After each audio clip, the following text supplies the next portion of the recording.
Hi, Nick here, and today I want to talk about the difference between analog and digital delay pedals.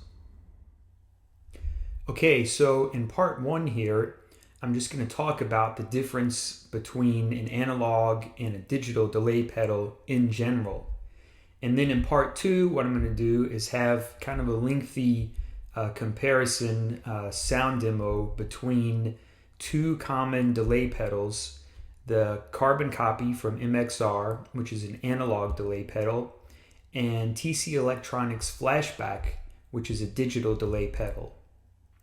So the difference between analog and digital delay really comes down to sound. An analog delay is going to give you warmer repeats, and this happens because the circuitry typically rolls off the high end on the repeats. So each repeat sounds a little bit warmer. It's going to be a little bit rounder. Some people describe it as mellower, though it can also have like a little bit of a texture or grit to it as well. Now the digital repeats, on the other hand, typically have a lot more clarity. They don't have that high end roll off, so you get more high end on the repeats from a digital delay. And because it's digital, you can also have longer delay times and more repeats.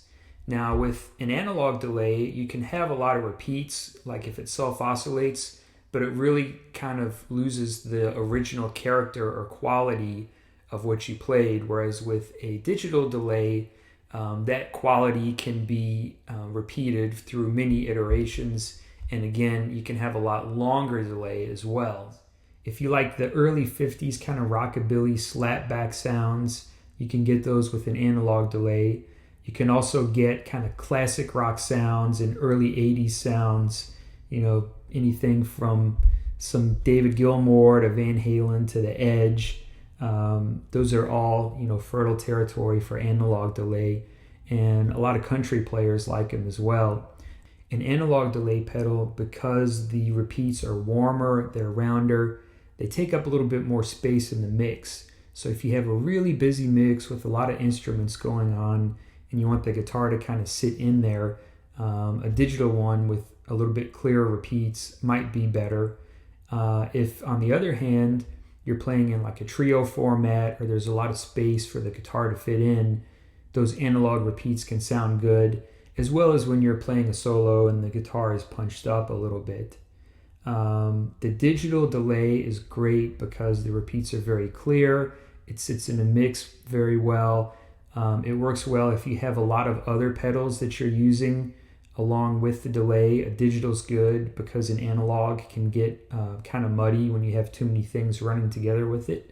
The digital will kind of give you a crisper sound that fits in a mix well. And also, if you're playing acoustic guitar through the pedal, you probably want to use a digital delay pedal of some sort rather than an analog. Okay, so there are a lot of great units out there, both in the analog and digital realm. The Carbon Copy is kind of the go-to analog delay. It's got those nice warm repeats. If you want an analog delay that's a little bit cleaner and crisper, something like Seymour Duncan's Vapor Trails is great. I've got a demo of that as well. In terms of digital delays, there are a lot of great units out there from Boss.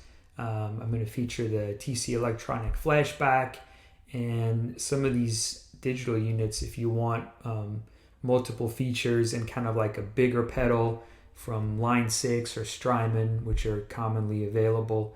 They have a lot of bells and whistles on them, and some of them have a pretty convincing analog delay sound as well. But if you don't need all the bells and whistles, an analog pedal on its own will get you the analog sound.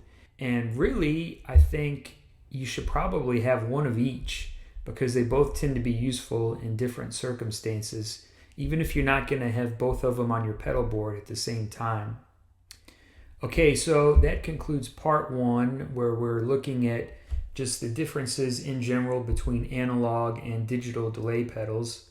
What I'm going to do in part two is have a sound demo, kind of a shootout between the Carbon Copy and the TC Electronic Flashback. Hope you've enjoyed this video. Thanks for watching, and I'll see you next time.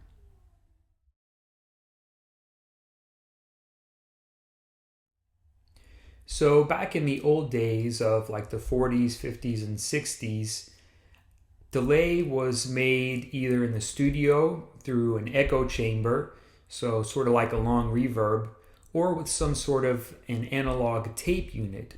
A tape delay could be either a separate unit, and sometimes they were built into an amp. Chet Atkins or Les Paul are great examples of early delay. And typically these tape delays tended to be short and give you kind of a slapback sound.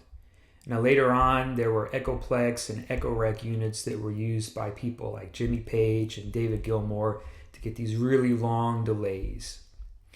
In the 70s, I believe, you had your first pedal delays, which didn't require use of analog tape. That meant they were a lot easier to maintain and a lot smaller. You could fit them on your pedal board easily. And these analog delays use bucket brigade technology. Analog delay pedals today still use these same bucket brigade chips, and they've really had a resurgence in recent years because people liked the warm tone that they gave.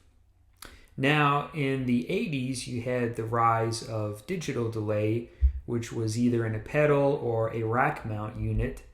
Hope you've enjoyed this video. Thanks for watching, and I'll see you next time.